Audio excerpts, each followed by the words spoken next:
Gaza के अल शिफा अस्पताल से जुड़ी खबर। अल शिफा अस्पताल में एक्शन। अस्पताल के भीतर घुसी इजरायली सेना। सरेंडर की चेतावनी के बाद शुरू हुई कार्रवाई। अस्पताल में बंधकों के होने की खबर है। हमास के ठिकाने की तलाश की जा रही है। अल शिफा हॉस्पिटल में फायरिंग की भी खबर है। आईडीएफ की रेड के दौरान यह फायरिंग हुई। मरीजों के बीच मची अफरा तफरी। चेतावनी के बावजूद कुछ लोग अंदर मौजूद। अल शिफा अस्पताल के अंदर जो रेड की गई है उसके बाद ये तस्वीरें आप देखिए। यहां पर गोलीबारी भी हुई है। यहां पर चेतावनी जारी की गई थी अस्पताल को खाली करने का। उसके बावजूद भी यहां पर कई लोग मौजूद थे। अल शिफा हॉस्पिटल में ये फायरिंग और उसके बाद की तस्वीरें। आईडीएफ की रेड के दौरान ये फायरिंग हुई है। मरीजों के बीच अफरा तफरी मच गई। इस फायरिंग के बाद चेतावनी के बावजूद कई सारे लोग अंदर मौजूद थे। और आप देखिए तस्वीरें अल शिफा हॉस्पिटल की।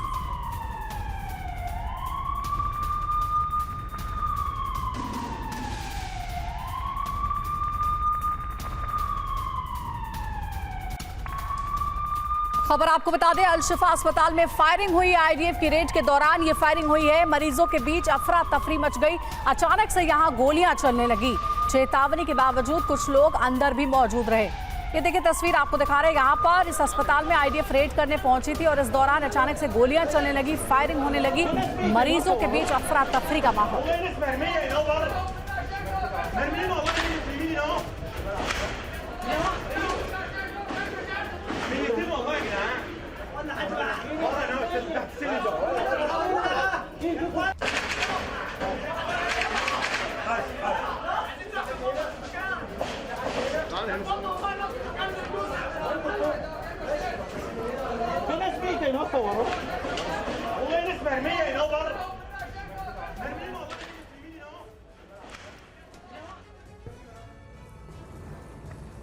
और अल शिफा हॉस्पिटल पर रिएक्शन पर हमास का बयान भी सामने आया। इजरायली सेना ने किया अपराध, यह कहना है हमास का।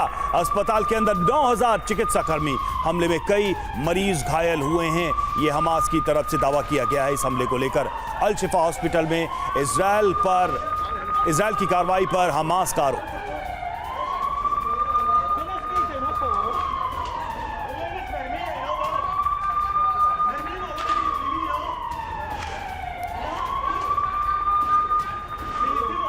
तो अल शिफा में एक्शन और उसके बाद देखिए हमास का बयान सामने आया। तस्वीरें ये जारी की गई हैं और इसके अंदर कई सारे लोग मौजूद थे। गोलीबारी भी हुई है। चेतावनी आईडीएफ की तरफ से दी गई थी कि इस हॉस्पिटल को खाली कर दें, लेकिन उसके बावजूद बड़ी संख्या में लोग यहाँ पर मौजूद थे। और उस एक्शन के बाद की ये तस्वीरें और उसके बाद हमास का आरोप।